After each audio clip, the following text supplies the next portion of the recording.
Qu'est-ce qui s'est passé cette semaine dans le monde de la cyber? Eh bien on regarde ça maintenant.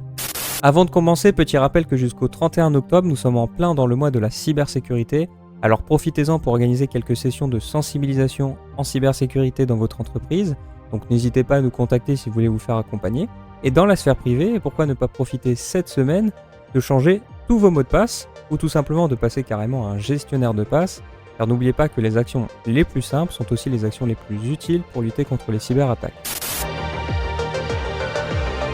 Allez, cette semaine pour changer, c'est GitHub que j'ai décidé de mettre à l'honneur dans les vulnérabilités avec la publication de la CVE 2024-94-87, qui est une vulnérabilité de CVSS 9.5 sur 10 et qui permet tout simplement à un attaquant de bypass le SSO et ensuite de se créer des comptes arbitraires sur le GitHub d'entreprise. Cette faille ne concerne pas le GitHub du commun des mortels, comme toi et moi, elle concerne le GitHub Enterprise Server, c'est-à-dire le GitHub que tu peux déployer sur tes propres serveurs.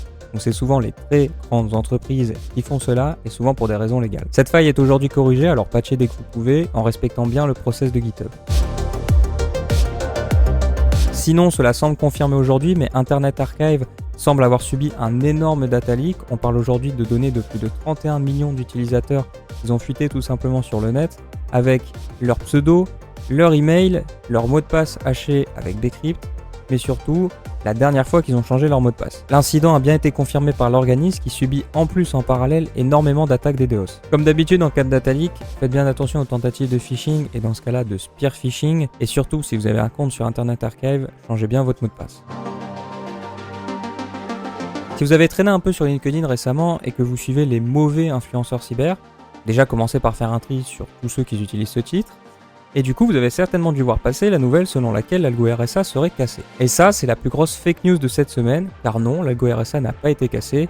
Et d'ailleurs, n'importe qui de compétent qui travaille en cyber n'a pas été surpris d'un iota d'apprendre cette nouvelle. En réalité, ce qui s'est passé, c'est que des chercheurs chinois sont parvenus à factoriser un entier de 50 bits en son produit de nombres premiers en utilisant notamment un ordinateur quantique. Le problème, c'est que la décomposition d'un nombre en facteurs de nombres premiers, c'est la base de beaucoup d'algos de chiffrement comme RSA, car pour simplifier, c'est un problème qui est connu pour être très difficile à résoudre, y compris pour nos ordinateurs. Donc toute la force de RSA repose sur ce principe que les ordinateurs quantiques mettent à mal, mais depuis maintenant plusieurs années. Aujourd'hui, la majorité des implémentations de RSA utilisent au moins 2048 bits, et même si cette découverte est un pas de plus vers le cassage complet de RSA, on en est encore loin avec 50 bits, même si des patterns d'attaque vont refaire surface, tels que le Harvest No des cryptoletters. Par contre, ce sujet remet au centre la question d'utiliser les bonnes algos de chiffrement.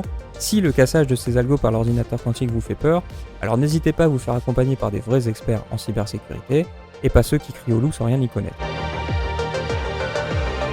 Allez, on finit comme chaque semaine avec une info pour ouvrir le débat et cette semaine j'aimerais parler de data center et d'énergie. Cette semaine nous avons donc eu Microsoft qui commence discrètement à alerter sur les capacités de ces data centers qui commencent tout doucement à atteindre leurs limites sur tous les points. Tout d'abord il y a le manque de place dans ces data centers qui commence à se faire un peu petit, il y a donc littéralement plus la place pour physiquement rajouter des cartes graphiques dans ces data centers, mais il y a aussi, et c'est le problème numéro 1, un gros manque d'énergie, notamment en cas de pic de chaleur car même lorsque les clims tournent à plein régime, parfois ça ne suffit pas provoquant l'arrêt des serveurs et donc une interruption des services pour Microsoft. Si l'argent n'est pas un problème dans le monde de l'IA, avec chaque semaine des startups levant des milliards d'euros pour tout simplement coder des wrappers autour de ChatGPT, le manque d'électricité, lui, pourra en devenir un. Alors si d'un côté Microsoft a souhaité résoudre ce problème en construisant d'autres data centers dans le monde et en essayant de paralyser la charge sur tous ces data centers, on a de l'autre côté Google qui a décidé de prendre le problème un peu différemment en choisissant de construire des centrales nucléaires. Oui, les prochains data centers construits et créés par Google pour l'IA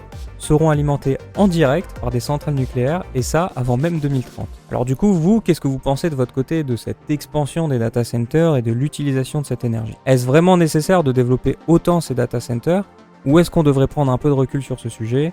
Je vous laisse me donner votre avis en commentaire. D'ici là, on se retrouve très bientôt dans une autre de nos vidéos, dans l'une de nos formations ou tout simplement sur nos réseaux sociaux.